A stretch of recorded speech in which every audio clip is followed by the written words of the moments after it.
Good morning, everyone. Just wanted to do a quick update on the WPL-E1. It's a 1/16 scale. I call it a tank because it's got a track. They call it a commuter vehicle.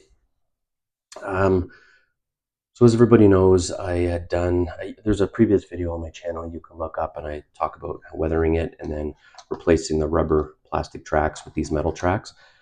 I can't remember if I had this issue on that video, but there was an issue with this skipping. And I got a hold of WPL, and they said, you know what, take the track off. And because each part of the track has a little pin, like a hinge, and sometimes those hinges aren't bending. So I took them off and I bent each hinge as I went around. So it stopped the skipping. It's louder, obviously, with the rubber tracks than or with the metal tracks than the plastic, but that's the way the tanks are back then, or commuter vehicles. So what I did on this one was, since then, is I've relocated the battery and I mounted and installed some rear lights. So let me show you. I'm going to turn it on. So the battery used to go in this compartment right here. Actually, I'm trying not to have this fall apart. Right in there. And it was small because it came with a 500 milliamp battery. And even that, trying to get in there with the cord was a bit of a pain. So let me this on here. There we go. Okay, so you've got front lights, and now I have rear lights. They always show up white for some reason. They're rear lights, but they're not. Maybe if I shadow the light. No, they still look white. Anyways, they're a nice red. So the light buckets are already there. So the first thing I did is, as I said, the cord used to go through here. It was in there, so I took it out, and what I've now done is I've got the battery mounted in the back here. I've got it Velcroed on. It's a 1500 milliamp battery rather than the 500. And what I did, as you can see in there, is I drilled a hole and just ran the cord for the battery through.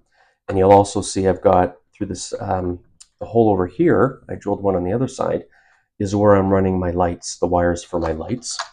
I drilled a tiny hole in the side and then ran the lights through that on the inside. I drilled another little hole, I'll show you in a second, in the body there, and then ran the lights straight out. Because what you don't want, there, you can kind of see it in there, I think. Can you? Yeah. So you know when the lights, they've got like those little black, I want to call it shrink wrap. I know it's not, whatever it's called, on there. So let me take it off and show you what I did. So on the ESC, you're going to have a blank port right here.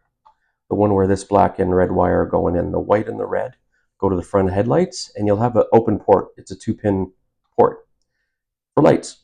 So again, I drilled holes in the bottom there, ran the wire through. I had to extend the wire, so I did. Plugged it in, ran it through the back, and again, if you run it through the bottom here, you're going to interfere with the body going back on. So again, I've got it there. I drilled a hole through the inside compartment, ran the wires through, a little bit of glue, plugged them in, and that was it. And then the battery, again, the cord went into here. I just drilled a hole and ran it into the side here. So let me get that back on. And all you have to do to take this off is there's four screws on the bottom. These screws here are for the little metal little pieces. They're supposed to be shocks, I guess, or something like that. So I think this is a lot cleaner, to be honest with you. Trying to get that battery in that little compartment, I'm sure anybody who has one of these will understand what I'm talking about. And then you're kind of restricted. I guess you can get a higher milliamp battery for it.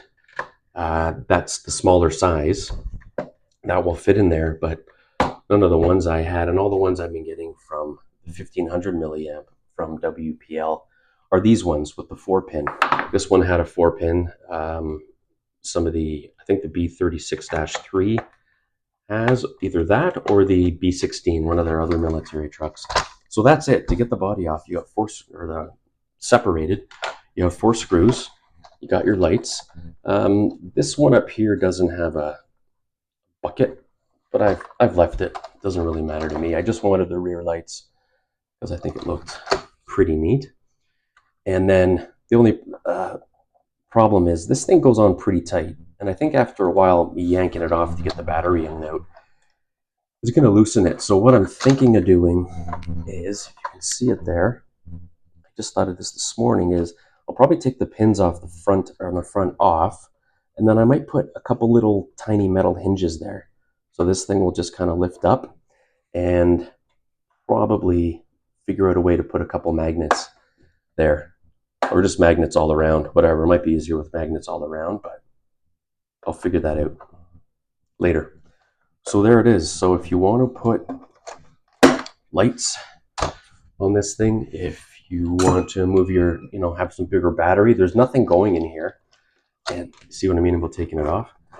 And, I guess you can run this without this, but why? Like, there's windows, you can't really, there's nothing you're going to put in here. So I figured, why not? And the Velcro keeps the battery stationary. You don't have much play on this right here, the connector going from the ESC, but it doesn't matter. I don't need, it plugs in just fine right there. And then the only thing you have to do is, I always found this a bit of a pain to try to get off, is, again, I might do something with magnets, but your on-off switch is still in there. So I just left it. It's not a big deal. All right. And that is it. And this thing, for the price, is pretty cool. If you want to do some weathering to it, it obviously looks awesome once you do it. If you want to leave it plain green, go right ahead. It looks fine that way too. And I think these tracks are a definite update. And that's it. I gotta fix something here. I got something jammed in the side.